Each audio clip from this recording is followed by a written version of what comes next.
Hello, welcome to Wisdom at the Well. My name is Sarah, and today is day 28 of my 108-day commitment to create and communicate. 28 days. I have been showing up here every day and creating these videos and then posting them along with some writing.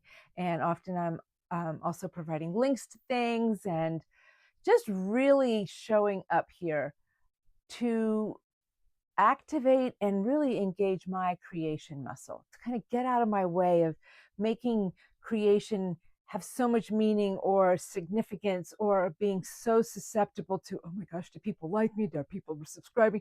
This and that. It's like I'm showing up here every day to create and communicate. And there's a chaos that's happening with that, because in my life, it turns out then, as I'm committed here to this creation, there's a creation happening there and there and there and all around me. And all of a sudden, it's like I'm creating all day long. I can create from the time I get up in the morning until I go to bed at night. And there's, like I said, there's a chaos about it. And Access Consciousness even refers to it as the chaos of creation. And Access is known for asking questions, being curious, creating and choosing from the awareness that shows up in asking the questions. And one question they said is, if I were instilling chaos, what would I choose? Asking for chaos, asking for the chaos of creation. And I've been doing that, and I'm experiencing it. And there's a part of that that's a little uncomfortable, disconcerting. I feel a little pulled in, and not just pulled out this way, but pulled in really deep into what I'm creating. And I'm learning how to be in, and actually invite in more chaos, because I'm committed to creating more.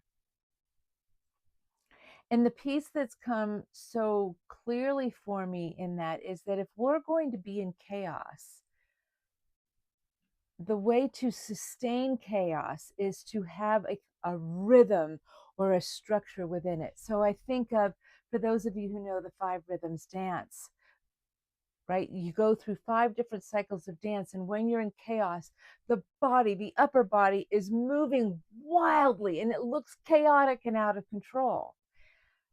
But in the center of that, the dancer, their feet are moving in a rhythm that's very ordered, very grounded, very poo, poo, and it keeps the person grounded, cohered in the midst of everything else going wild and crazy.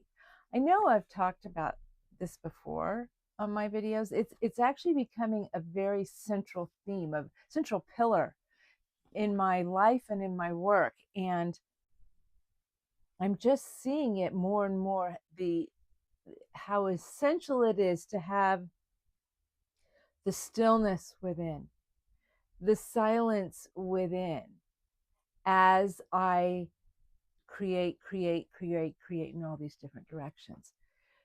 The other example I've given, and I really want to give it here again, especially for those of you who are new, is that it's called the earthquake rose. And you can Google it, and you will see images of it. And it's an image of a rose that was created in a sand dish, where a pendulum was hung by a string, where the tip of the pendulum would just touch the sand. And during an earthquake, I believe it was one in California,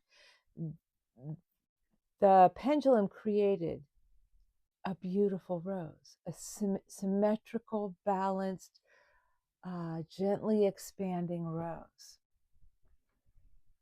in the experience of the earthquake. So there's this earthquake that's creating chaos and disorder and destruction, but in its center, in its essence, is a rose. And we can take that further when we think about a hurricane, right? What's in the center of a hurricane but the eye of the storm, the stillness within? Years ago, I was doing intuitive readings, and I'm back doing them again now, but this was probably 20 or so years ago. And I had a client, and the image I kept receiving of him was a hurricane. And I was like, what does this mean? So we talked about it. And it turns out, whatever situation he would go into, like when he would get a new job, be in a new organization, he would come in as calm center eye of the storm.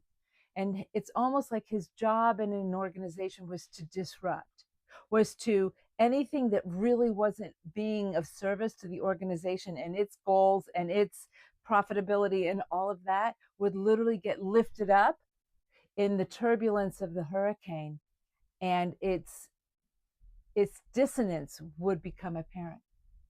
But he couldn't understand what was happening because he was standing in the eye of the storm.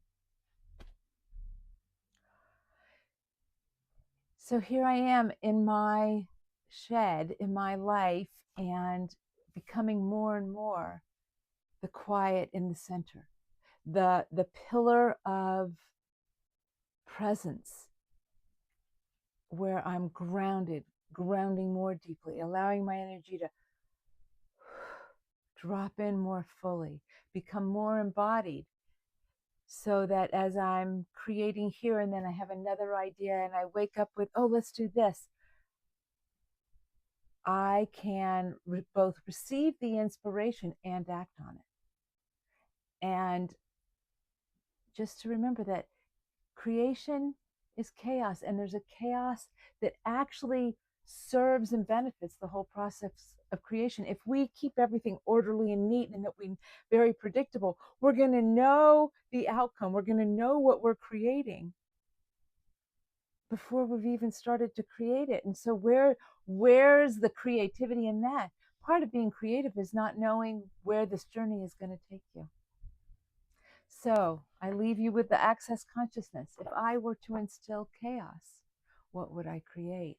And how might you be able to invite in, embrace, and dance with the chaos of creation and the chaos of life? Thanks. Thanks so much for being here. I just so appreciate your willingness to take the time to listen and to subscribe and to be part of me showing up in this space to create and communicate. Until tomorrow.